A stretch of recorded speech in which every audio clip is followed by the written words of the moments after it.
Olá, tudo bem?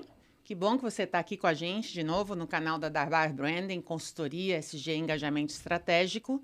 E aqui, hoje, no videocast SG para você.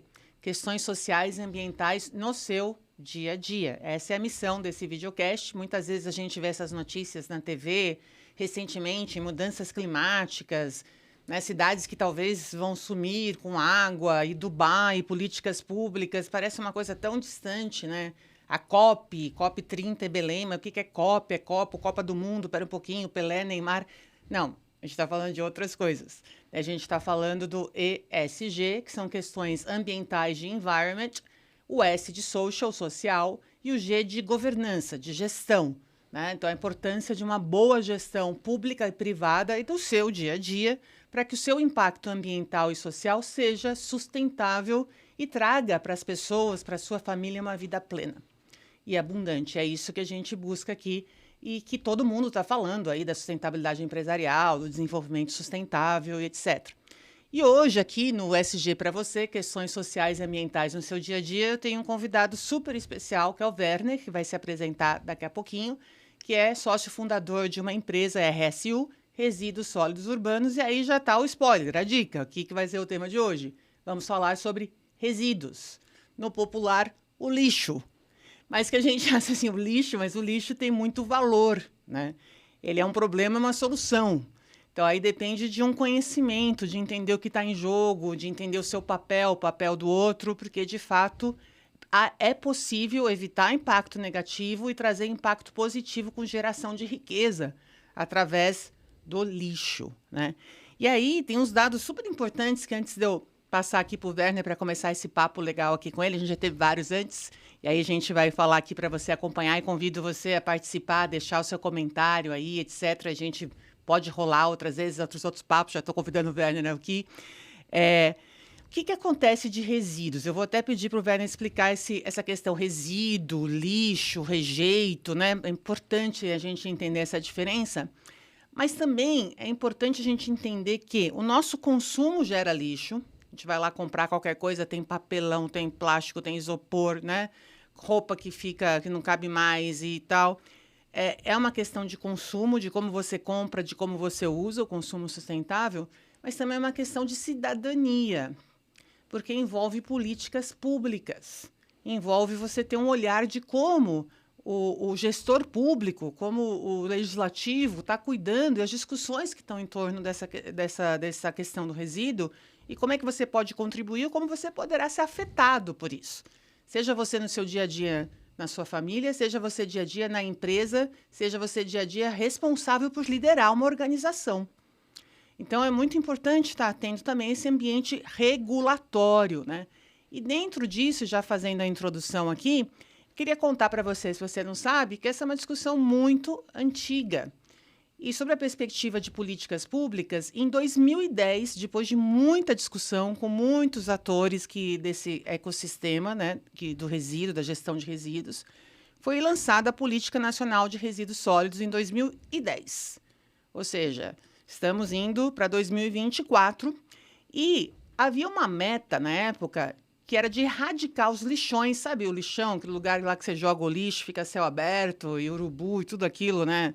Infelizmente, catadores ali ao redor, todo aquele desafio criança, né? Trabalho infantil em condições horríveis de exploração, etc. Então, tinha uma meta nessa política de até 2014 erradicar todos os lixões no Brasil.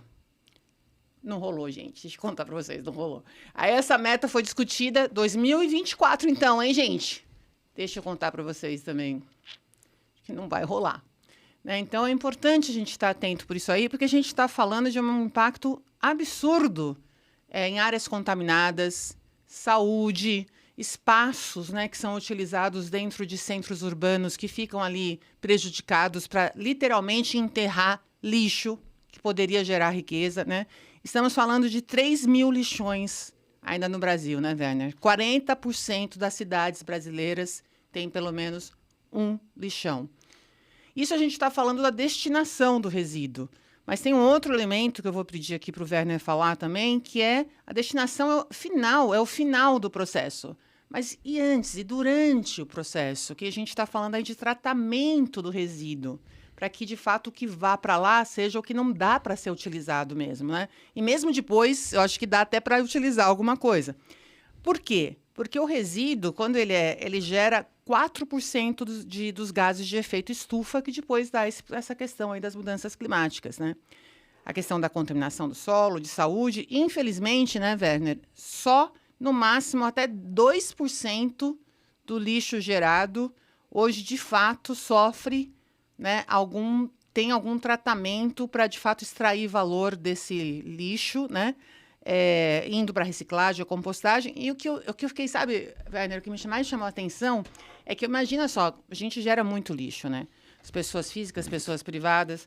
E aí, se tiver, de fato, um pensamento e soluções tecnológicas e governança, né, para tratamento e valorização do lixo, a gente está falando em reduzir em 68% o volume, né, que depois vai para uma destinação final e gerando, possivelmente, a potência de gerar 36 mil empregos. Ou seja, é uma cadeia de valor, não só o lixo tem valor, mas a cadeia toda pode ter mais valor, não é isso, Werner? Pode. Obrigado, Cláudia, por me receber aqui. Um prazer falar sobre esse tema. Quer dizer, a gente vive isso há 13 anos, basicamente, desde quando a gente começou o projeto da RSU. E ela veio exatamente na esteira do que você disse sobre a Política Nacional de Resíduos Sólidos, né? Eu sou engenheiro, para quem não me conhece, mas... E eu sempre fui incomodado em encontrar soluções para problemas, né? E eu comecei dentro de casa, tentando fazer compostagem. Eu queria acelerar esse processo de compostagem para fazer de uma maneira mais segura e mais rápida até. E, de fato, a gente conseguiu fazer isso. Fizemos o primeiro protótipo do que é a nossa tecnologia hoje. E, a partir daí, a gente veio entendendo todo esse mercado de resíduo e como é que a gente conseguia fazer para contribuir de maneira não utópica, mas de maneira real, né? Vamos aqui resolver um problema, ter responsabilidade ambiental, ter responsabilidade social na geração de empregos e gerar lucro, né? Quer dizer, não é... Alguém tem que pagar a conta, quem disse, né? que é pecado gerar lucro, não é, né? Assim, na verdade, a empresa ela tem que ter esse viés. E principalmente de maneira que não onere o cofre público. Tá.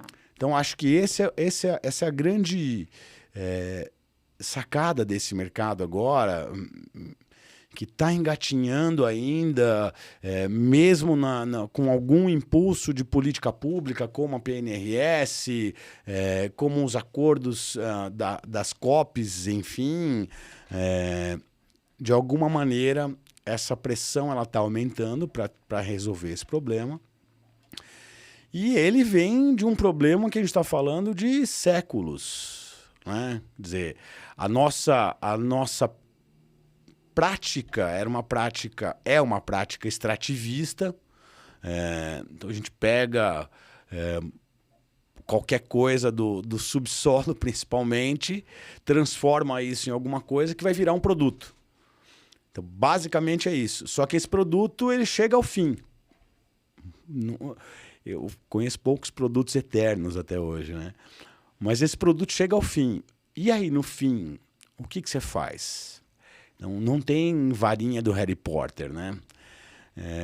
E lá atrás, eu entendo que a política pública, quer dizer, a gestão pública, ela assumiu esta função como se ela dissesse para a população: olha, consome aí, que é importante consumir, a gente precisa gerar riqueza, para gerar riqueza tem que consumir.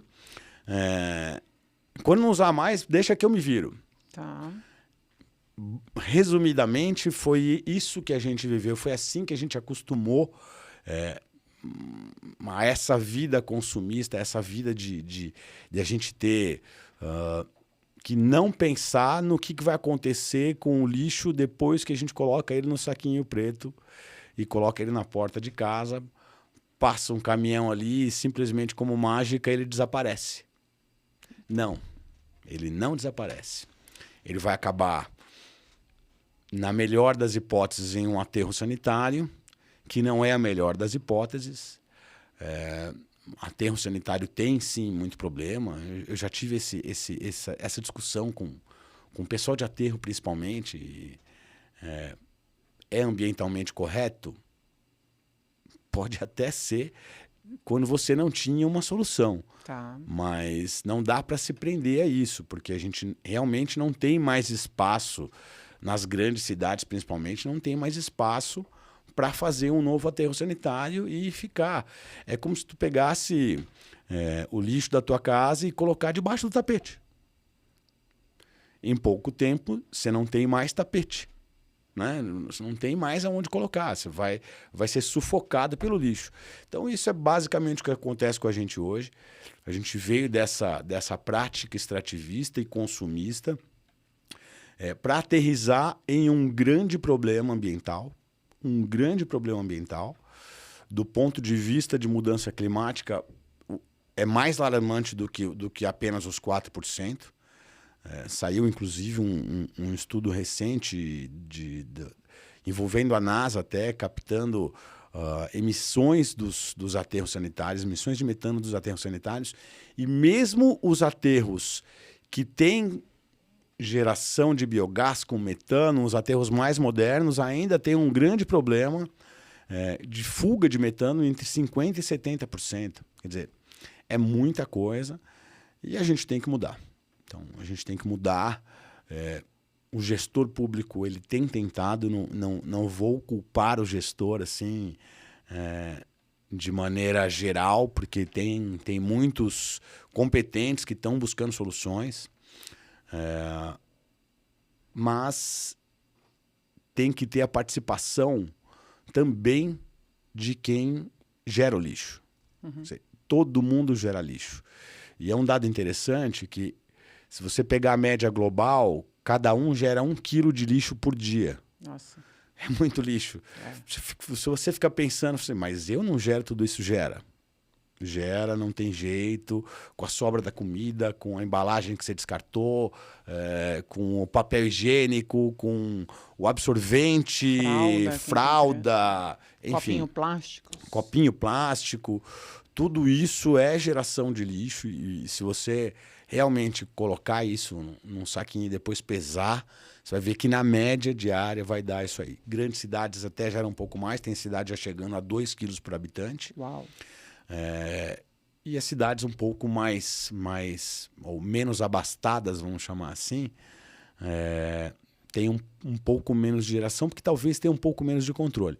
Ainda existe, em pleno 2023, ainda existe o pessoal que junta lixo e queima lá no fundo. Não tem a menor ideia do perigo que é isso, do mal que ele causa. Simplesmente vou botar fogo aqui, o lixo vai sumir e ok. O importante é desaparecer, mas não desaparece. O importante é desaparecer. Né? Não existe, como eu disse, não tem a varinha do Harry Potter ainda, não foi inventada. Então a gente tem que ter um olhar muito mais sério para essa questão. Começando dentro de casa, tem aquela máxima, né? Burro velho não aprende truque novo, mas a gente tem que aprender. Eu gosto muito de lidar com criança, até adoro fazer palestra em escola. Escola que quiser chamar, pode chamar. É um prazer para mim falar sobre o tema. E criança é legal porque ela é realmente uma esponja, né? E eles têm uma visão sobre isso completamente diferente do que eu mesmo tinha. Do que os meus pais, então, nem se fala, né? Então, a gente vem, a sociedade vem mudando, mas é uma mudança lenta, é uma mudança cultural muito lenta, que, na minha opinião, vai durar séculos, talvez. Tirando utopia, né? Assim, acho que esse mercado, no final das contas, tem muita utopia, né? A gente precisa parar com a utopia e ver o que realmente dá para fazer na realidade. Sabe o que você estava falando? Eu lembrei, eu morei em Sarajevo, na Bósnia, né? Sim, morei na Bósnia, em Sarajevo. Tinha uns 5 brasileiros lá. 3 mulheres e 2 adolescentes, né? Era eu, meus 2 filhos e outra... Bela aventura, bela aventura. E aí eu lembro que, por exemplo, assim, não existe isso. Eu sempre morei em prédio e a gente colocava o saquinho de lixo para fora até tal hora e sumia, né? O que acontecia depois eu nem via. né? Não estava próximo a mim, né? E aí, quando eu morei lá, não existe isso, porque você tem que levar, né, separadamente até o ponto. Quer dizer, não existe os prédios ou as casas, não tem, assim, a coleta, ela passa e para em pontos específicos, né? E aí você tinha sacos diferentes e tal, você tinha que comprar, quer dizer, tinha o financiamento do sistema de coleta vinha por parte do gerador, também individual, né? Que comprava ali de alguma maneira, tinha uma contribuição nesse financiamento por meio disso, ou seja, né?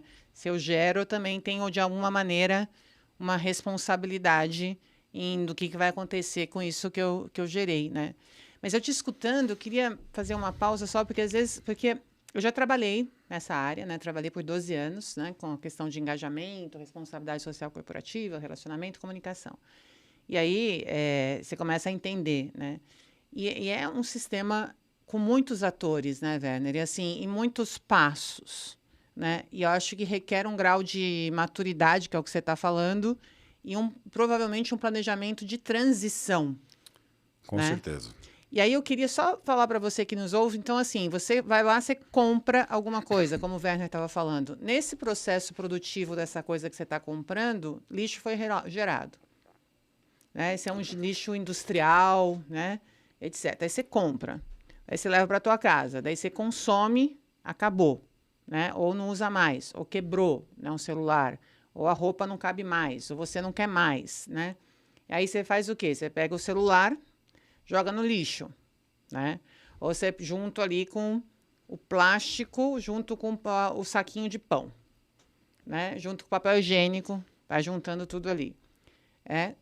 Teoricamente, junta-se tudo, vamos dizer. Aí você faz o quê? Você coloca para fora da sua casa, né? Aí, então, essa é uma... Quer dizer, antes alguém gerou, teve no processo, você consumiu, gerou. Então, tem ali o ator agora, então tem a indústria que gerou, você é o consumidor. Aí você tem os serviços de coleta. Coleta pública, né? Ou coleta específica para o resíduo industrial. Depois você me corrige só para eu estar explicando. Daí vem a coleta. Daí tem a coleta seletiva, que pelos dados que eu peguei aqui, é menos de 14% da população é atendida com coleta seletiva, separado, para facilitar depois o tratamento. Aí vai lá para o caminhão, compactador, né? Aí depois você vai para um lugar para juntar um montão, para depois levar para um aterro, né? Se existir o aterro, porque a gente viu que tem 3 mil que não é um aterro, é lixão. O que é o lixão, gente? Ele vai lá, pega aqueles caminhões e derruba lá no buraco. Daí vai colocando terra, daí vai tampando e vem outro. E esse é eu falo que é um engodo que encontraram aí de chamar de aterro controlado, né? Então, é simplesmente absurdo. Ele não tem nenhum tipo de controle. A terra não está... Só tem um controle por cima. Ele cobre lá com terra e acabou. Mas você tem uma contaminação do solo que é eterna praticamente. Né? Não dá para imaginar que em menos de 300 anos aquela terra vai estar fértil fora novamente. a terra, os veios que passam por ali, você não tem nenhum estudo. Mas mesmo que o Werner está trazendo, mesmo o aterro realmente ambiental, né? Você tem ali, você prepara a terra, tem aquelas coisas todas, tem o chorume da água, tem aquele, mas mesmo assim aquele tem um limite, né? Você tem uma utilização de uma área nobre, que é uma terra, para colocar resíduo, aquilo ali depois nunca vai poder ser plenamente usado, embora tenha algumas discussões, né? Exato. E aí, então, e aí que eu queria entender assim, então, a gente está falando do lixo e a gente tem uma distinção, né, Werner? O resíduo e o rejeito. O rejeito é aquilo que não dá mesmo para usar, que a gente, de alguma maneira, chega algum momento que a gente tem que ter alguma coisa. Eu não sei se existe... Daí você me fala, rejeito zero, mas do lixo tem muita coisa que poderia ser aproveitada, né? E aí eu queria que você contasse um pouquinho, é aí que entra a RSU, quer dizer, como é que é o trabalho de vocês? A gente, como eu disse, a gente veio desenvolvendo a tecnologia em torno... Começamos com compostagem, entendemos que a compostagem economicamente não era viável. Quando você olha para esse universo de resíduos, você vai falar em compostagem, é resíduo orgânico. Tá, ou seja, molhado, então, digamos assim? Ou o que é orgânico? Orgânico é comida. Tá. basicamente, vamos falar aqui vou usar o exemplo de comida, resto Tá. de alimento, enfim. Existe uma dificuldade muito grande em você produzir um composto com muita qualidade quando você olha para o saco preto. Então, o saco preto é aquele exemplo que você deu.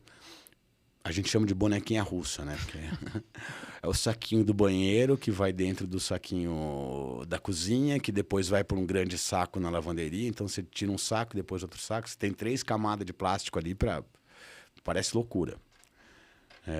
Então, esse é um dado.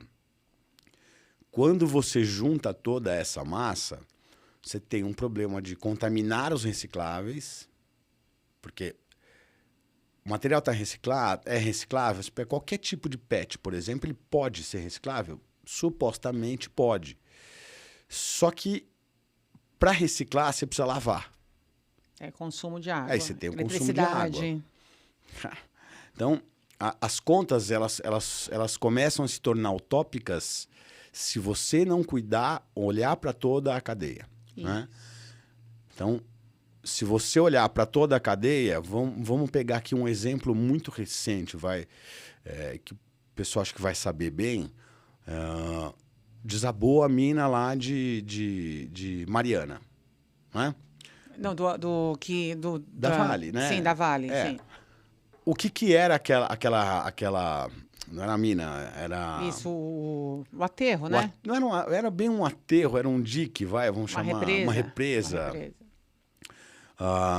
Desculpa que eu não me lembrei da palavra correta. Tá. Mas desabou aquilo. O que era formado? Aquilo era rejeito. Então, olha só. A gente começa extraindo, já gera um rejeito na extração. Então, a cadeia de resíduo, ela começou ali. Depois, o minério que eles produziram vai fazer aço, que também gera um outro tipo de rejeito, que gera escória, por exemplo. Hoje já tem mais uso da escória. A indústria está entendendo em como, mesmo o caso lá de Brumadinho, já tem soluções para usar esse rejeito de minério. Infelizmente, a gente só toma uma atitude quando a água bate, né? Sim. E aí depois, olhando só para essa cadeia do aço, vamos dizer que esse aço ele serviu para fazer um carro. Legal, fez o carro, esse carro vai rodar algumas décadas talvez, e depois ele vai ser desativado. Mas como? Vai para onde? A gente não pensa nisso. A gente está muito longe de pensar nisso realmente. De entender, se vai pegar agora um caso que vai acontecer daqui a alguns anos, o que a gente vai fazer com as baterias dos carros elétricos? É seríssimo. Então, tem muita coisa na cadeia de vida, no ciclo de vida de cada produto, desde que ele é extraído até o momento que ele é deixado de ser utilizado, que a gente precisa repensar. E, de novo, não é uma mudança simples, é uma mudança que vai durar séculos. E a gente está falando, explica para mim, para o pessoal, isso é economia circular ou não? É exatamente aí que entra a economia circular. Né? Então, lá atrás foi criada uma pirâmide dos resíduos, que ela é super conhecida, né? Que você precisa reusar, reutilizar e depois 5 reciclar. R's, os 7 R's, exatamente. Isso são... Eu não vou dizer que são teorias, porque tem muita coisa que já vem funcionando. A própria indústria já vem tomando algumas ações. Umas funcionam, outras são só para dizer que está fazendo alguma coisa, infelizmente.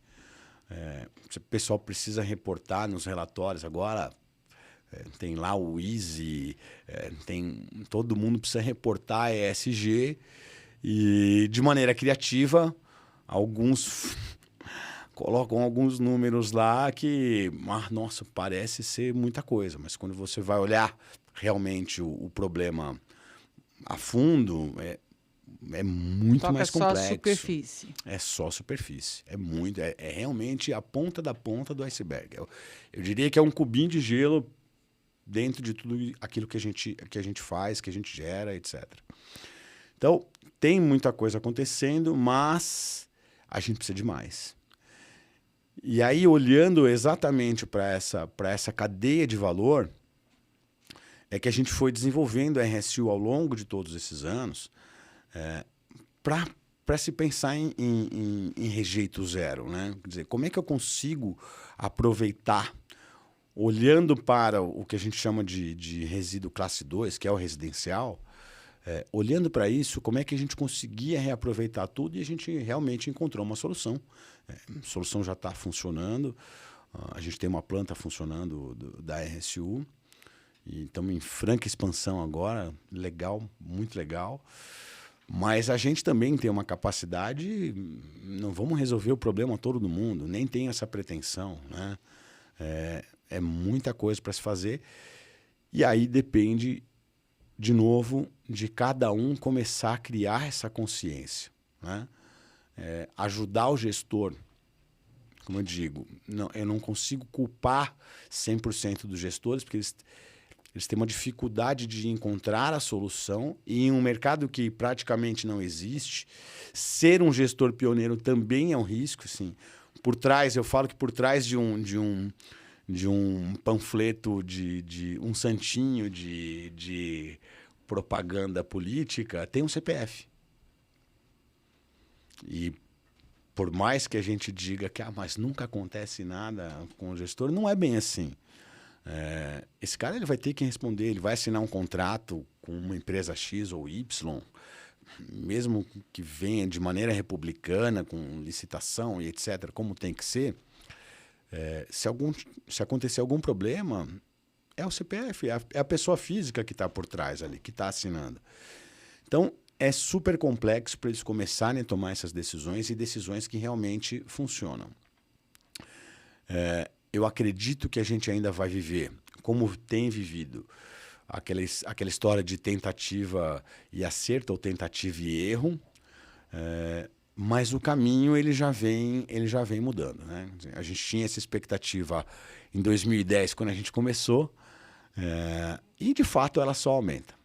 Acho que eu falo que a única vantagem que a gente tem é que agora está surgindo muita solução, mas a gente começou um pouco mais para trás. Então, essa é a nossa... É isso que me chama a atenção, né? Na verdade, a gente vai criando mais coisa, né? Cidades vão se ampliando, a gente vai gerando mais resíduo, a gente vai tendo mais necessidades de consumo que não necessariamente, não sei se são necessidades ou desejos, né? E vão trazendo mais complexidade, mais resíduo. E aí, o que me chama atenção é isso, né? Quer dizer, porque o que eu acho importante, né, Vera? Não sei se você concorda comigo. Olha que interessante. E eu acho interessante porque a minha primeira formação é em Direito, né? Depois eu fiz uma especialização em Psicologia, depois um MBA em Gestão Estratégica da Comunicação.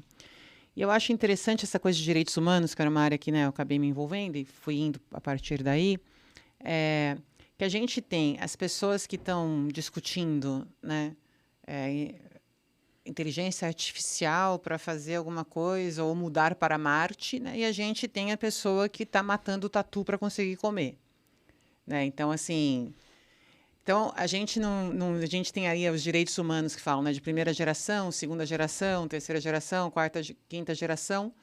E estão todos convivendo, é como se a gente tivesse, né, o Neandertal e a sofisticação do povo da Atlântida, né, para quem fala que era, ao mesmo tempo tudo junto e misturado, né? E aí quando você fala de rejeito zero, eu acho muito interessante, quer dizer, a gente tem uma capacidade de inovação, já tem tecnologia, né?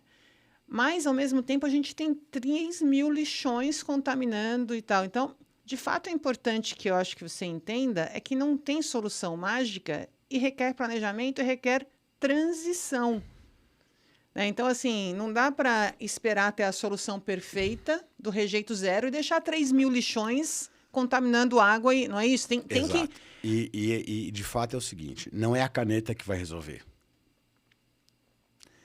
Não é simplesmente alguém chegar com um decreto e falar assim, olha, vamos resolver como já tentaram. Tá aí, né? A Política Nacional de Acessórios 2010. Vamos resolver. 2014 era o prazo. Não, olha, veja bem, não vai dar, né? Pode até ser um pouco de falta de empenho, pode ser, mas não dá para, de novo, não vou ficar aqui apontando o dedo. E realmente não é a caneta que vai resolver. Não é um decreto, não é uma lei, não é uma obrigação. Ele precisa ser uma necessidade. Eu acho que a gente veio aumentando e eu também não vou julgar o consumo.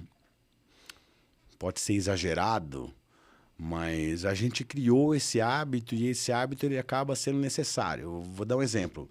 A gente troca de telefone celular com frequência. Você deu um exemplo agora. O que eu vou fazer? Vou jogar fora? Ah, não, dá para reciclar, etc. Mas o que é reciclado disso? Como se consegue reciclar? As pessoas realmente elas não param para pensar. No máximo ela vai vender para alguém, mas um dia ele vai acabar numa gaveta, ele vai acabar de novo na outra gaveta e vai mudar de gaveta e aquilo ali vai ficar ali ocupando um espaço até que você fala, nossa, mas eu tenho esse telefone aqui guardado. Absoluta certeza, quem não passou por isso ainda pode atacar a primeira pedra. Um dia você vai falar assim, vou jogar no lixo aqui mesmo. E jogou no lixo e pronto, acabou de novo, imaginando que aquilo caiu numa sacolinha mágica. Não é mais meu problema, né? Não é mais meu alguém problema. Vai pegar esse negócio aí e vai resolver, né? Exatamente. Por quê? Porque um dia alguém falou assim, olha, pode deixar que é meu problema. E aí, de novo, vamos voltar lá séculos atrás, desde que as prefeituras, que são o principal responsável, se é que dá para chamar assim, pelo lixo, pela destinação, que não é bem assim, né? Quer dizer, ela se torna responsável e aí é super complexo porque ela se torna responsável por algo que você está fazendo que ela não tem o menor controle. Então, se você gera 10 quilos por dia ou gera 1 quilo por dia, é a mesma responsabilidade dela. Ela não tem controle. Você vai começar a consumir mais, ela vai ter que dar um jeito naquilo de qualquer jeito. Coletar e destinar. Porque virou uma responsabilidade dela. Então, isto posto, a gente vem começar a olhar para essa cadeia de responsabilidade. Eu falo que tem exemplos muito bacanas, na Europa principalmente, acho que do mundo todo, Europa, o Japão um pouco, tem isso mais resolvido, né? Os Estados Unidos não tem. América do Norte, de fato, também está um pouco distante. Já tentaram fazer muita coisa, ainda não funcionou. E aí você tem responsabilidades compartilhadas. Então, o que eu posso fazer? Eu posso reciclar mais. Mas eu também tenho que ter certeza que aquele material que eu separei reciclado e tem N histórias do tipo, nossa, chegou lá, eu separei o reciclado com maior cuidado, etc, etc, etc. Do orgânico, do úmido, seja lá da maneira que você quiser separar para fazer a sua parte. E aí depois você descobre que aquilo tudo está indo para o mesmo aterro. Ele deveria ir para uma cooperativa, mas a cooperativa não funcionou. Também não estou aqui para apontar dedo para a cooperativa. Também tem que ter o comprador, né, que vai comprar depois. E aí vem a indústria, também precisa assumir esse passivo. E aí entra a questão da logística reversa. Então, você vê que vai complicando cada vez mais para que a coisa não consiga encaixar uma engrenagem para funcionar direito. A gente está falando, né, que é SG para você. A gente está falando aqui, porque o SG vem do mercado financeiro, mas ele toma outra proporção, né? A gente está falando do impacto ambiental, que está claro, se não for bem endereçada essa questão. A gente está falando de uma necessidade de governança para dar conta de uma questão que é uma rede, né, de uma trama, de um tecido, né, uma teia de uma aranha aí cheia de nós e atores, né? e que precisa ter um modelo de governança com responsabilidade compartilhada e alguma discussão em modelos de financiamento, de comportamento, né, e tudo isso, e que tem um impacto social, que o impacto social sofre o impacto social da questão do consumo e a falta de conhecimento e visão, de consciência de tudo isso, mas também, aí eu queria te fazer uma pergunta, Werner, também o resíduo, né, como eu também já morei nos Estados Unidos e tal, o que eu vejo aqui nos países em desenvolvimento, né, no sul global, digamos assim, mais aqui no Brasil, né, onde a gente está. Em outros países, como você citou, a Europa, tem ali uma maturidade de consciência coletiva e cidadania muito maior, até porque os terrenos são muito pequenos, então ou a gente dá conta ou a gente vai ser expulso pelo lixo. Exato. Né? Daí a gente começa a expulsar para outros países o nosso lixo, que é um problema. Exato. Que já aconteceu. E aí, mas assim, países como os Estados Unidos tem a tecnologia e tal, mas o que eu vejo no Brasil é que tem um complicador, digamos assim, a mais. Por quê? O que você falou, né? Primeiro, o meu copinho de plástico que eu bebo é só um. Eu falo, pô, é pouquinho, mas eu gero um monte. Aí quando eu gero um monte de gente que gera um monte, é um monte. Mas mesmo assim, é ínfimo diante do resíduo que vem dos processos produtivos. Para dar conta disso, eu estou lá, né? Repensar, reciclar, né, reutilizar. Estou fazendo a minha parte, transformação cultural, mas é uma parte. E aí o que você está falando é que o desafio é tão grande que a gente precisa de tecnologia e soluções de escala. Exato. Mas aí como é que fica, Werner? Porque o modelo de governança que foi feito aqui, em países em desenvolvimento e no Brasil, o lixo é fonte de subsistência. Eu não estou nem falando de desenvolvimento e qualidade de vida, mas de sobrevivência para muitos. E aí esse é o desafio, né? Porque a gente tem que pensar a realidade do resíduo neste território, neste espaço, né?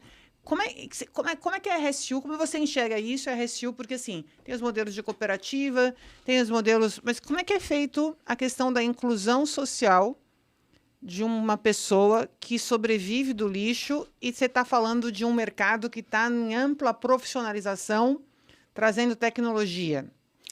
Para nós, isso foi um dos pontos chaves no próprio desenvolvimento de tecnologia. Então, como é que a gente faz uma implantação de uma fábrica, vamos chamar assim, uma usina de tratamento de resíduo, de maneira que a gente não exclua quem precisa, quem está nessa cadeia. E aí fica um pouco amplo estar na cadeia. Então, tem gente que está na cadeia talvez a maioria por necessidade. Tem gente que está porque gosta e tem orgulho disso, eu acho bárbaro. Tem gente que está ok, que está bem daquela maneira. Pode melhorar? Sempre pode. E tem gente que vive naquelas imagens terríveis que a gente já viu, de gente lá no meio do aterro, do lixão, tentando separar alguma coisa para vender para alguém que vai depois vender para alguém, e se vender em condições subhumanas realmente de vida. Então, quando a gente desenvolveu a tecnologia, e não só a tecnologia principal, mas todo o desenvolvimento da planta, ela foi projetada para gerar empregos. Então, um projeto que a gente está fazendo agora vou falar de uma maneira geral, a gente gera de empregos diretos num projeto de 400 toneladas, quase 600 empregos. Diretos, fora indiretos e fora os de efeito renda, porque alguém gera um emprego, alguém começa a trabalhar, esse alguém começa a consumir, então ele tem um consumo que vai abrir... Estimula aquele desenvolvimento econômico local. Isso. E é bárbaro. Super. Quando você começa a fazer esse tipo de conta, você fala, cara, que impacto legal. Sem deixar de lado o ponto de que você precisa ter lucro. De novo. Senão não fica em pé, então não é sustentável. Fica em pé. Não vamos ser utópico, de novo. Eu odeio utopia. Não vamos ser utópico dizendo que, olha, não, a gente vai fazer aqui... Não, peraí, vamos entender aqui alguns preceitos. Eu preciso ajudar o gestor público a diminuir os custos. Então, hoje já tem a obrigação de se cobrar a taxa do lixo. Caneta, pesou, e aí todo mundo está entendendo como é que vai fazer isso. Tem muita cidade que não tem a menor ideia. E é justo com a população? Se você pensar de uma maneira geral, que a gente vai pagar mais um imposto, não é. Mas se você pensar que este imposto ou essa taxa, ela surge para resolver um problema seu, aí é justo, certo? Aí entra na maneira de cobrar, né? Quer dizer, você vai cobrar pelo quê? Você vai cobrar pela reciclagem? Você vai cobrar por aquilo que você também está fazendo? Ah, pode ser que não. Mas a coleta de material reciclável, ela é muito mais cara do que a coleta do caminhão compactador. Por motivo óbvio, né? É volume. Sim. Você vai ocupar mais volume em um caminhão, você vai ter que ter mais caminhões rodando. E a emissão. E aí você tem de gases mais de efeito impacto. estufa. Então, olha a complexidade de toda essa cadeia. Mas quando a gente olha para o nosso projeto, que a gente consegue ter esse impacto, então consegue ser parceiro de cooperativa, por exemplo, do material reciclado que vai para a cooperativa, não é 100% que eles conseguem reaproveitar, eles têm muito rejeito. Então a gente criou uma maneira de reaproveitar esse rejeito deles. Desculpe. De um outro ponto de vista, como a gente verticalizou muita coisa de produção, eu consigo comprar material que a cooperativa separou e ela ia tentar colocar isso no mercado, e às vezes não tem uma saída, o preço flutuou demais, a gente consegue dar uma estabilidade para esse mercado local com contratos de longo prazo, um valor garantido, então vai deixar o cooperado trabalhar com mais tranquilidade. E essa sinergia, criar essa sinergia com os atores, com todos os atores, todos os stakeholders, ela é de suma importância. De novo, o que a gente procurou fazer? Essa engrenagem que é complexa de encaixar é exatamente onde a gente quer estar. Então, com mais plantas como a nossa, e aqui não vou ficar só jogando confete na minha cabeça, né? Mas mais tecnologias como a nossa, de valorização energética, seja lá qual for, desde que ela respeite cada vez mais essa pirâmide, a gente consegue diminuir extração. Então, eu diminuindo extração, eu já vou diminuir mais rejeito da extração. Eu vou valorizar o trabalho de quem já está na área, quer dizer, quem vive disso, quem tem essa questão. Eu vou me integrar muito melhor com a indústria. Então, eu vou pegar a indústria e falar assim, peraí, eu consigo te dar estabilidade, porque tem um outro problema. A indústria, para usar mais material reciclado, ela também precisa ter uma estabilidade, uma segurança de suprimento. Sim. E não existe. Sim, senão você não dá para contar com aquilo no processo produtivo. Né? Então, olha, eu consigo dar porque a gente é uma indústria, então a gente está falando em ter um suprimento deste tipo de matéria-prima que está voltando, X. Então, eu consigo dar essa segurança. Legal. Coloquei outra engrenagem, né? O ambiental, ele de fato vai ser a soma de todas essas... É uma resultante. É um resultante. Então, olhar para a cadeia e tudo que a gente conseguir aproveitar para realmente chegar num rejeito zero, que é possível, cara, é extremamente assim, satisfatório para nós. Assim. Então, a gente sabe que tem essa responsabilidade, mas a gente também tem investimento para fazer, tem conta para pagar, tem tudo isso. Construir uma planta dessa, ela requer um esforço enorme, ela requer investimento, ela requer responsabilidade e o dinheiro ele não aparece assim. Por isso que eu falo, ter uma empresa desse tipo, que tem responsabilidade social, que tenha responsabilidade ambiental ou que seja completamente ambiental, e que tenha governança para que você tomou aquele dinheiro de alguém para construir a sua unidade e esse dinheiro vai voltar de maneira sem onerar aqui não estamos falando de subsistência, de, olha, apareceu aqui um dinheiro subsistido e alguém vai me dar, eu vou fazer. Não, não é isso. Esse mercado ele só vai funcionar se ele conseguir cumprir com essas etapas. Vamos diminuir o custo público, vamos colocar todos os atores dentro dessa cadeia de maneira organizada. Entra aí também todas as associações de setores que vêm olhando de alguma maneira, às vezes olhando mais um pouco para o próprio umbigo, para resolver o setor ali e sem ter uma visão um pouco mais holística. Também não vou ficar aqui apontando o dedo para eles, dizer que eles estão errados. Está todo mundo tentando fazer alguma coisa. O que falta é exatamente todas essas engrenagens. Essa governança articulada, coordenada, né? Você sabe que você falou que tem que ter o econômico, eu costumo falar que tem o ESG, né? E para mim a sigla devia ser GSE ao quadrado. Né? Porque daí você tem a governança com ética e sustentabilidade e tal, com engajamento sustentado de pessoas e atores sociais, né? E que vai trazer como resultado impactos ambientais menores e resultado para o negócio econômicos. Aí você volta para a governança num ciclo virtuoso. Virtuoso, porque quanto mais você fizer, quanto mais você tem de retorno, mais a gente vai reinvestir para fazer mais. Então, isso realmente começa a funcionar, mas vai levar um tempo para que você tenha. Mas sabe que eu estou te ouvindo, eu fico pensando do papel nesse sistema complexo, a gente está falando da coleta e tal, mas também tem um papel ali do financiamento, né? Porque eu fico pensando assim, eu estava vendo uma notícia que a Caixa BNDES,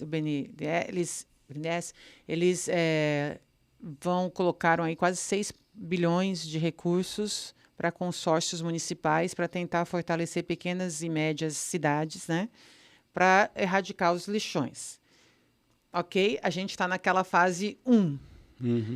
Mas não dá para parar. Simultaneamente, é necessário, porque tem tanta indústria que tem subsídios e incentivos, é necessário ou não também pensar nessa articulação, nesse apoio ou não? Como é que você enxerga isso? Eu penso que quando você monta um negócio, e é a visão de empresário, você tem que planejar ele sem subsídio.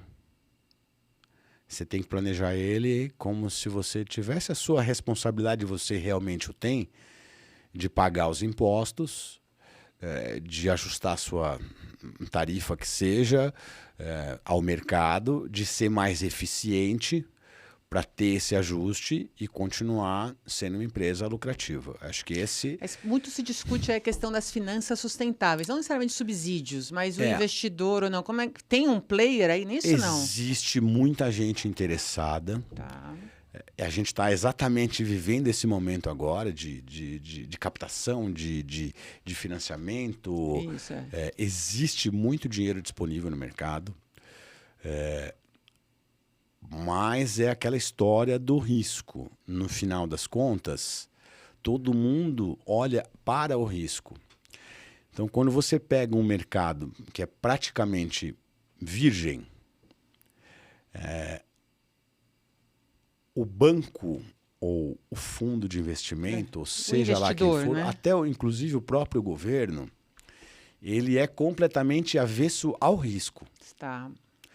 Então, até que esse mercado comece realmente a ser visto, não como uma obrigação, olha, vamos ter que colocar dinheiro aqui. Mas como uma oportunidade. Mas como uma oportunidade, isso ainda vai... Essa é a parte ruim de ser pioneiro, né? Quer dizer, você sempre vai sofrer um pouco mais para tentar organizar todo esse cenário. Tem que gastar mais saliva aí, né? Gastar mais saliva, mais sola de sapato. O meu sócio costuma dizer que assim, a gente... RSU é resíduo sólido urbano, não, é resiliência dos sócios unidos. Né? Muito bom, muito bom. Mas aí eu queria já indo aqui, que o papo foi indo, né? Mas assim, uma das coisas que a gente, nas nossas conversas prévias que você falou, eu queria te fazer 2 perguntas. Uma dessas é essa das conversas prévias, você falou que precisa de resiliência, mas a gente estava falando de liderança, né? independentemente de cargo que você ocupa, que cadeira você está, ou se você ocupa alguma cadeira, né? E aí eu lembro que eu queria destacar o que o Werner me falou. Ele falou, mas Cláudia, pô, o cara que não tem algum nível de ousadia, e o cara que não consegue enxergar além da meta do trimestre, ele não está exercendo liderança. Não. Longe de estar. O empresário, assim, vou chamar de o executivo de maneira geral, ele precisa ser criativo. Cada vez mais. E cada vez mais rápido. Porque senão ele é engolido. Eu tenho uma infinidade de amigos executivos que têm essa visão de olhar ali realmente para o trimestre. Peraí, como é que chega o meu bônus aqui? Ou como é que, em casos piores, como é que eu me mantenho nesse cargo? É o caminho para não se manter no cargo, né, durante muito tempo. Né? É o caminho para não se manter no cargo. E aí você começa a ver práticas, não preciso nem citar, tá cheio de caso aí, né? Práticas não tão corretas de balanço maquiado, de reporte de ESG, que você olha, para quem conhece, vai olhar aquilo e fala assim, cara, isso aqui não faz o menor sentido, né? Mas tá aqui, a empresa tem uma nota lá na Easy espetacular. E aí, se você olhar com um olho bem com cabrestinho assim, você vai falar, nossa, essa empresa é maravilhosa. Tá longe de ser. Tá longe de ser. Então, eu acho que essa responsabilidade do executivo, ela tem que ir na direção de como é que eu faço mais e melhor. Sempre. Mas olhando com responsabilidade para tudo que ele está deixando para trás. De forma mais holística. De forma holística, porque não é só ele criar um plano de vida e se aposentar nas Bahamas com uma conta recheada num veleiro de 120 pés. Não é isso. Cara, ele vai ter netos, ele vai ter bisnetos, então a gente tem um mundo aqui, não tem... a pessoa adoro, assim, virou generalizada a frase que não tem planeta B. Né? A gente precisa cuidar disso aqui, a gente precisa realmente... É alarmante? É muito alarmante. Eu não costumo ser um radical, assim, ambientalista radical. Aliás, eu acho que eu até sou meio comedido, mas eu procuro ser responsável. Então, para nós, uma maneira de deixar essa responsabilidade bem nítida é mostrar que dá para fazer. É mostrar que dá para você ser criativo, dá para você ser ousado e precisa ser feito. Então e aí, como a gente está em fase de contratação, eu já vou deixar recado aqui. Vai se candidatar para vaga na RSU, não adianta ser muito quadradinho que não cabe. A gente quer gente ousada, a gente quer gente que queira fazer diferente mesmo, que tenha propósito e vai ganhar dinheiro com isso, tá? Não se preocupe. Então, vai ser remunerado, vai ser legal, mas a aventura toda ela tem que ser aproveitando, genial. Então, quero entrar lá, como é que eu vejo? Pode entrar no nosso site, é www.rsu-group.com. Lá tem os links de contato.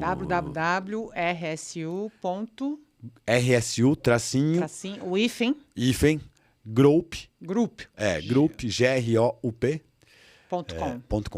A gente vai colocar aqui também, depois aí para pegar. E, Werner, se alguém quiser falar com você, trocar uma ideia, te convidar para ir falar com as crianças nas escolas. Pelo site da RSU, você vai encontrar lá qualquer e-mail, qualquer link de e-mail que você mandar lá, vai acabar chegando. Telefone, tá tudo lá. Eu falo que é bem mais fácil. Joia. Eu gostei muito do que você falou, já vou te convidar para as últimas mensagens suas, mas eu acho que... Primeiro, né? Eu acho que é super importante mostrar a realidade, mas mostrar que é possível alguma intervenção, né, Werner? Porque senão a gente fala, meu Deus, aí vou fazer o quê? Então vamos apagar a luz, vamos beber, porque não dá para fazer mais nada. Então, E é complicado isso, porque esse é um dos pontos que eu venho conversando com algumas pessoas, né?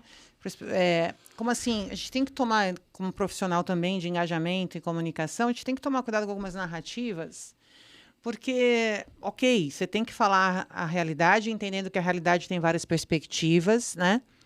Mas, se você não traz potencial de solução do que está funcionando, é um efeito reboot, é um tiro no pé, porque a pessoa fala, pô, então não vou nem colocar esforço aí. Uhum.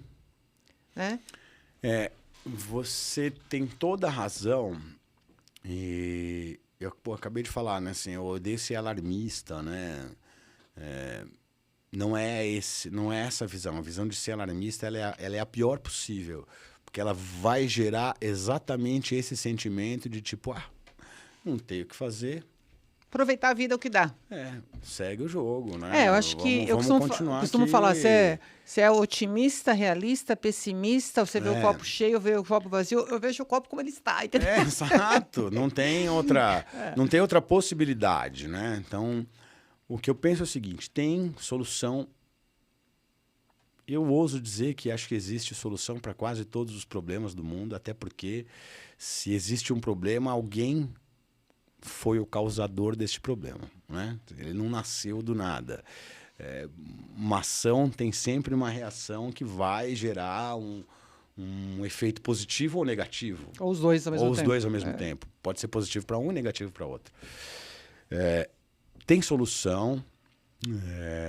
Não vamos ser aqui de novo utópico, imaginar que do dia para a noite está tudo resolvido. Não, requer muito trabalho, muita resiliência, criatividade, ousadia.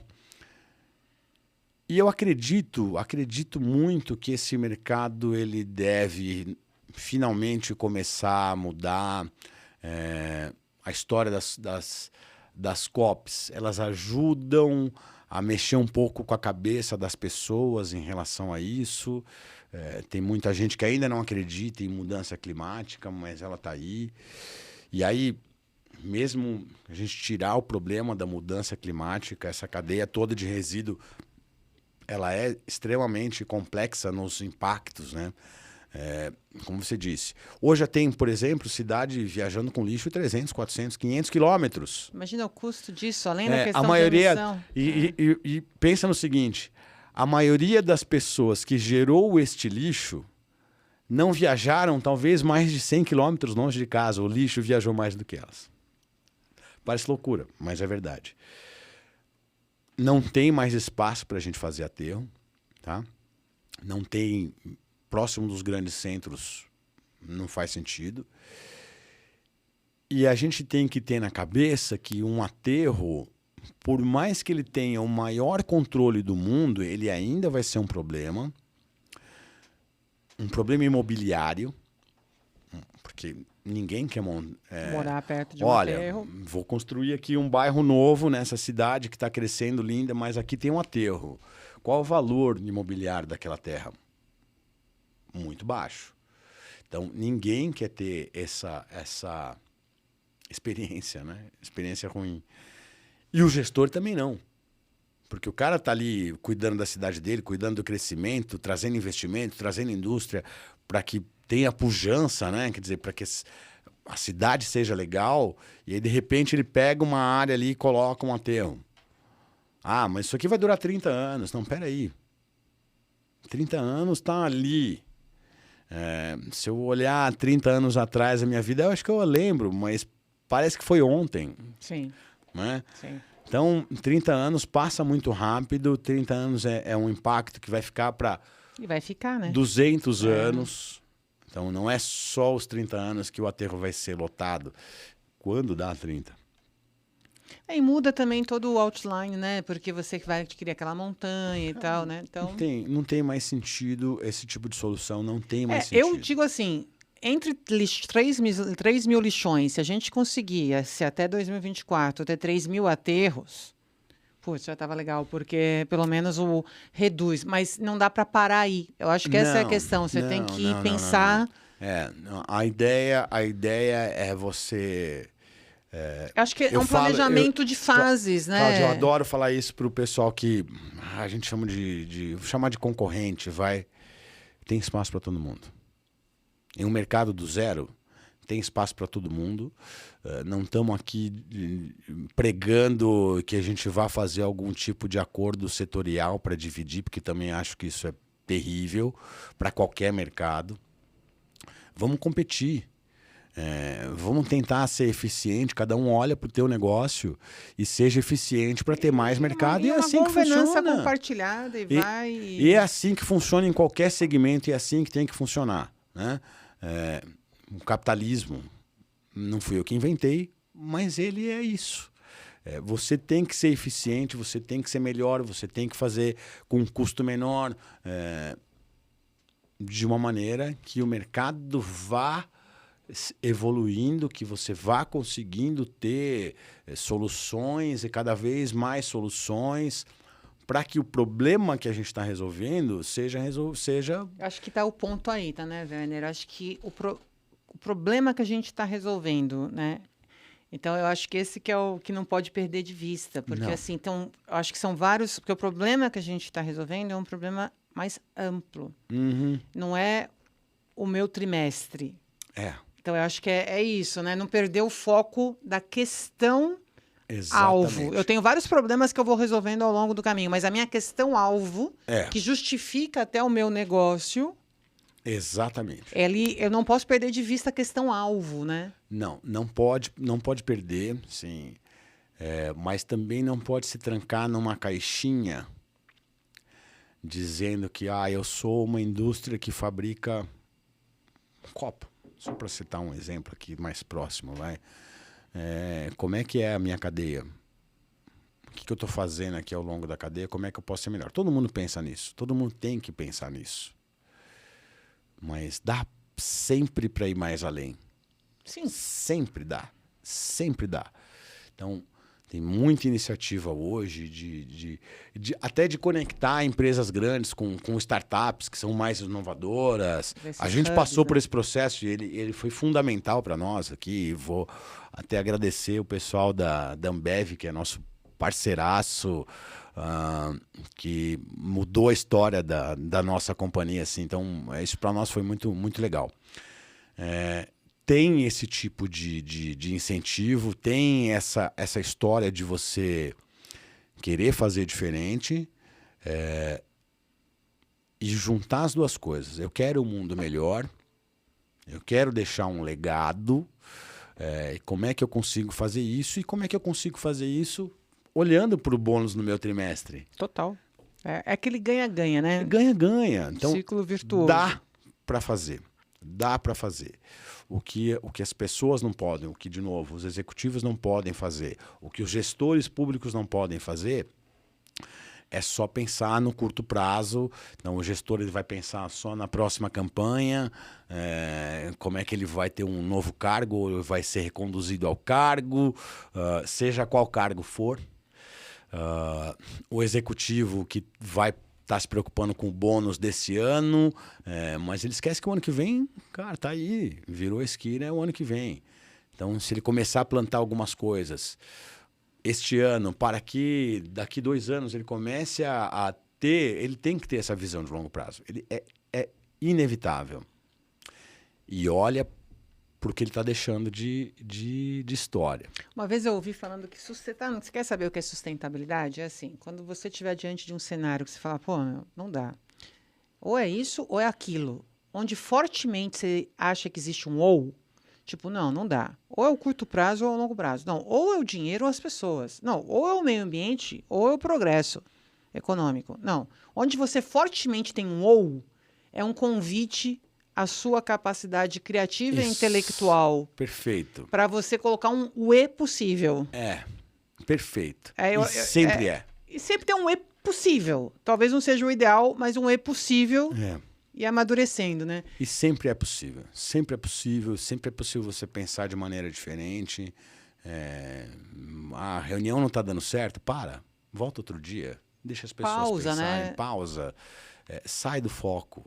Eu acho que essa é uma boa dica para você, porque é uma dica para mim, porque às vezes você tá naquela ansiedade, tem que resolver, não, marcando a reunião com o Werner, putz, tem um monte de coisa para falar com ele, quero aquele emprego na RSU, fazer entrevista com ele. Você fala, meu, é hoje ou nunca mais. Raras coisas na vida são hoje ou não. Tem as primeiras impressões? Tem. Mas eu sempre posso, né? Se você começa a entender que é um processo, não, tá dando ruim, para, eu só vou me prejudicar mais. Ó, não tô legal, podemos remarcar essa reunião? Isso. Eu acho que isso também requer um autoconhecimento, né? Eu falo que antigamente a gente tinha um costume de fazer stop and lost. Stop and lost. Stop and lost. Ó, isso aqui não tá dando certo, stop, ver o que eu perdi aqui. Stop and lost. Então, parar e ver o que perdeu. Eu acho que o novo mundo, ele tá muito mais guiado ao stop and think. Para e pensa. Para e pensa. Para e pensa. Não necessariamente você precisa ter perdido alguma coisa. Peraí, vamos reavaliar aqui, volta duas casinhas para trás. Sempre é possível. Não existe nada, de novo, não existe nada que não tenha solução e que essa solução realmente não seja sustentável. Sai do automatismo, né? Sai do automatismo. Sai do automatismo. Converse com gente, de outros mercados. Eu vejo, ao longo da minha carreira, eu tive a oportunidade de conviver com várias indústrias, né? Isso para nós foi até legal, assim, porque o que eu falo é que a gente foi trazendo tecnologias diferentes para dentro da RSU, de indústrias das mais variadas possíveis. Cimento, aço, cerâmica, vidro, enfim. Então, converse com gente de indústrias completamente diferentes. Legal. Vai ver que existe... esse cara está fazendo um negócio aqui, pô, mas por que eu... Sempre vai vir aquele sentimento de por que é que eu não pensei nisso antes. Sempre tem. Sempre tem. E é um sentimento bom. Fala, pô, então vou lá. É genial. É genial e é reconfortante, porque te anima a querer resolver, né? Então, peraí, tem aqui uma solução, mesmo que ela seja pequenininha, ela pode se tornar um negócio super legal. Muito bom. O que eu vejo aqui, que eu falo para você, depois vou passar para o Werner aí com as últimas palavras mesmo, é que esse é um mercado que está em evolução, se profissionalizando. A questão da sustentabilidade, não só ambiental, mas, né, o tal do triple bottom line, né, econômico, social e tal, ela vem vindo, embora a gente esteja lá o Rio 92, né, Rio 92, a gente fala, uau, quanto tempo, né? Mas como bem o Werner colocou, é um soluço. Exatamente. Né? Se a gente for pensar numa evolução da humanidade, é um soluço. E aí a gente já parou aqui, né? Então, eu acho que a questão é, primeiro, né? Agilidade não é pressa. Não adianta sair afobado, para e pensa. O processo de transição requer planejamento, mas também visão de etapas a serem cumpridas, né, com uma visão de curto e longo prazo, mas também um senso de urgência, né, Werner? Porque, assim, senso de urgência para eu me desafiar, para eu ir correr, porque tem um senso de urgência que precisa ser colocado. Não dá para deixar para amanhã, tá? Então, executivos empresários, pessoal que está ouvindo em casa, não deixa para amanhã. Essa história de a gente procrastinar o que é o futuro é ruim. Dá trabalho? Dá. A gente, de novo, pegar essa história de resiliência da RSU, são 13 anos desde que a gente começou a pensar no projeto. Então, dá para fazer diferente, dá para ser melhor, mas precisa ser rápido. Não dá para imaginar que um dia alguém vai aparecer com uma solução, vamos ver, né? Não, o que eu posso fazer, né? Sei lá, cobra do teu banco, manda um e-mail pro prefeito, faz qualquer coisa. Bate lá no vereador. E volta para dentro de casa e fala assim, como é que eu posso consumir menos? Não precisa ser... Escuta teus filhos. Escuta os filhos, Legal, eu vou me desfazer de um telefone, como é que eu posso fazer isso realmente de maneira legal, né? Vou levar até um lugar que vai recuperar, não vai. Eu vou fiscalizar aquilo para saber se realmente está acontecendo, né? palavras novas que surgem extremamente negativas, greenwashing, né? Assim, cara, que coisa mais imbecil falar em greenwashing, né? É aquela história do executivo que, olha, tô fazendo maquiar, né? Para quem não sabe, greenwashing é quando eu faço uma maquiagem para parecer que eu tô fazendo mais... que o meu resultado tá lindo, mas só que não. Então, essa história, ela precisa mudar. Então, responsabilidade de cada um, olhar quanto eu consumo, olhar como é que eu me desfaço, olhar tudo. Isso, aos poucos, vai fazer essa mudança cultural. E aí tem outros atores que estão chegando, projetos como o nosso, tem atividades governamentais tentando impulsionar o mercado, tentando resolver de alguma maneira. E assim a coisa vai acabar. Eu tenho esperança de que vai dar certo. Os dois esperançosos, então. E uma dica para você, se você tem um computador, um notebook, um aparelho eletrônico, você tem roupa, não sei o quê, muitas associações da sua comunidade, elas têm projetos sociais que às vezes até não vai nem usar realmente, assim, sabe? Mas não dá para usar. Não, mas vai desmontar, vai entender o que é uma placa-mãe, o que é um chip. Então, vai num processo de treinamento de jovens em situação de vulnerabilidade econômica. Então, assim... às vezes a gente pensa assim, né, grande escala, mas o meu pouco, ele entra num processo de grande escala. Então, essa questão do resíduo, né, lembre, o lixo, ele é resíduo e rejeito. O rejeito, mesmo o rejeito, dá para ser zero rejeito, como é RSU. Mas o resíduo, tem muita gente que pode utilizar em algum processo de educação, de aprendizagem. Então, assim, tem muitas instituições comunitárias com muitas dificuldades e que o teu material, para você não serve mais, pode servir. É óbvio que não estou falando de dar o lixo lá para a associação, mas algum projeto, né? Exato. Tem muita coisa pequenininha, mais um pequenininho, outro pequenininho, outro pequenininho, outro pequenininho. Ele não vai dar efetivamente a larga escala que a gente precisa, mas já ajuda muito. Já ajuda muito. Eu costumo falar, né? A gente tem aquela coisa, aquela historinha bobinha, mas né, a estrelinha do mar que joga, né? Mas tem um monte aqui, né? Mas essa daqui eu salvei, né? Então, assim, sim, tem essa e tem aquela questão de, não, mas deixa eu ir lá ver quem tá jogando, né? O que tá acontecendo. Eu acho que é aquela coisa de. As duas coisas têm que acontecer, né, Werner? Pensar o grande e o pequeno. Não dá para ficar alienado mais a esse tema, de uma maneira geral. Empresas, moradores, munícipes, qualquer ser humano não pode mais ficar literalmente imune ao que está acontecendo, à responsabilidade de cada um. Né? E vou terminar com as palavras do Werner, me permite, depois não vai me fazer cobrança, hein? Não. Que é, não procrastine o seu futuro. Isso. Não deixe o seu futuro para amanhã. Parece bobeira falar, mas não é, né? E o seu futuro e um futuro ampliado aí de quem você gosta. Stop and think. Stop and think. Sai do automatismo, porque no automatismo você não tem escolha, você só está reagindo, não está agindo, né? É isso aí. Então, muito obrigado, Werner. Adorei esse papo. Espero que você também tenha gostado. Deixa aí seus comentários. Se você quer ver algum tema, quer que chame o Werner aqui de novo para explicar melhor alguma coisa. E esse é o propósito aqui do SG para você, a gente decodificar questões ambientais, sociais, de governança, de gestão, que estão aí no seu dia a dia, né? Para você conseguir, para apoiar você a Stop and Think. É isso aí. Então, vamos lá. Muito obrigado e até o próximo.